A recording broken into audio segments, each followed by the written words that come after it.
E aí, tudo certo? Hoje a gente vai mergulhar num assunto que está literalmente em tudo ao nosso redor. Das plantas que a gente vê até os plásticos que a gente usa. Vamos entender juntos o que é a química orgânica, os verdadeiros blocos de construção da vida. Olha só essa imagem. Uma folha, um remédio. O que eles podem ter em comum? Parece que nada, né? Mas e se eu te disser que a base de tudo isso é um único elemento? Pois é, o grande protagonista da nossa conversa de hoje é o carbono. Então, para a gente entender essa história direitinho, a gente vai seguir esse caminho aqui. Primeiro, vamos ver o que é a química do carbono. Depois, descobrir qual é o superpoder dele. Aí, vamos entender os tipos de conexões que ele faz, olhar essas ligações mais de perto e, no final, conhecer os parceiros dele. Bora lá? Começando pelo começo, então. A química do carbono. Para a gente entender o que ela é hoje, vale a pena dar uma olhadinha em como tudo começou. A ideia nem sempre foi essa que a gente tem agora. Antigamente, a galera achava que compostos orgânicos só podiam ser feitos por seres vivos, como se existisse uma força vital mágica, sabe? Mas a ciência evoluiu e hoje a gente sabe que não é bem assim. A definição atual é bem mais simples. Química orgânica é a química do carbono. Ponto. E por que o carbono é tão importante? Dá uma olhada nesses números. Em 1880, a gente conhecia uns 12 mil compostos com carbono. Hoje, são mais de 18 milhões. É uma explosão, um salto gigantesco. Isso só mostra o quão incrível e versátil esse elemento é. E tem uma história muito legal sobre um cientista chamado Friedrich Kekulé. Dizem que a grande sacada dele de que os átomos de carbono se ligam em correntes veio num sonho. Ele sonhou com os átomos dançando e se conectando. Imagina só. Esse sonho foi a faísca que iluminou o caminho para tudo que a gente sabe hoje. E esse sonho do Kekulé nos leva direto para o que a gente pode chamar de superpoder do carbono. É a primeira grande regra, o que faz dele o mestre construtor de toda a química orgânica.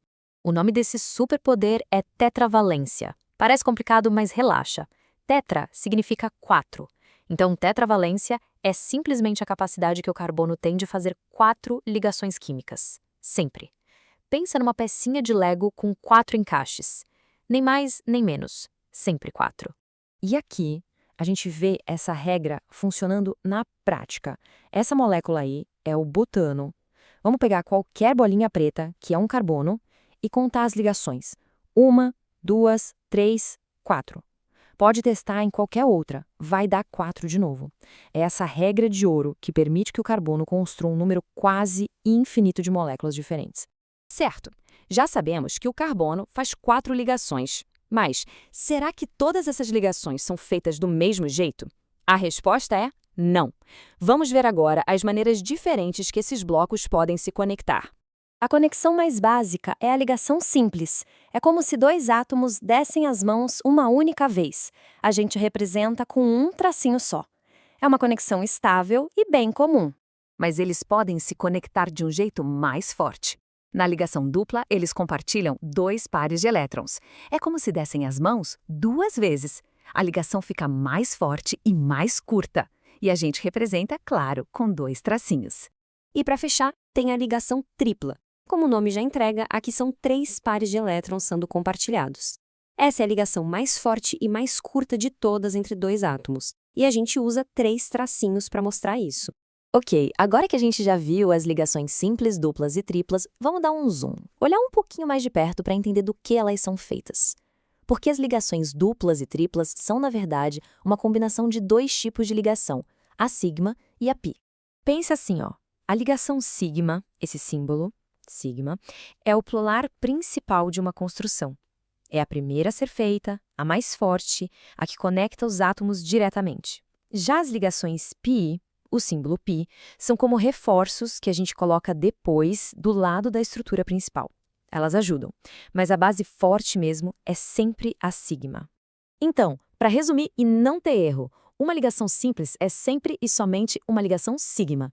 Já uma ligação dupla tem a base, que é uma sigma, mais um reforço, que é uma π.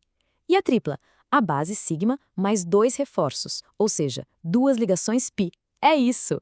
A ligação sigma está sempre lá. O que muda é a quantidade de ligações π que vem junto.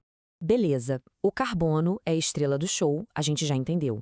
Mas ele não joga sozinho. Para formar essa variedade imensa de moléculas, ele tem uma equipe de parceiros que está quase sempre com ele. E quem são esses parceiros fiéis do carbono? São o hidrogênio, o oxigênio, o nitrogênio e o enxofre.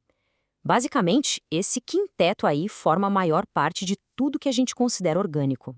E o mais legal é que cada um deles também tem seu número preferido de conexões. O hidrogênio só faz uma. O oxigênio e o enxofre geralmente fazem duas. O nitrogênio faz três. E o nosso astro, o carbono, como a gente já sabe, sempre quatro. Com essas regrinhas, a gente consegue começar a montar o quebra-cabeça e prever como as moléculas se formam. E isso leva a gente a uma última reflexão. Agora que a gente conhece as peças, os nossos blocos de montar, e já sabe as regras de como eles se encaixam, o que dá para construir com isso? Pensa aí, as possibilidades são infinitas, das moléculas dentro do nosso corpo até os materiais do futuro. Tudo começa com essas regras simples que a gente acabou de ver.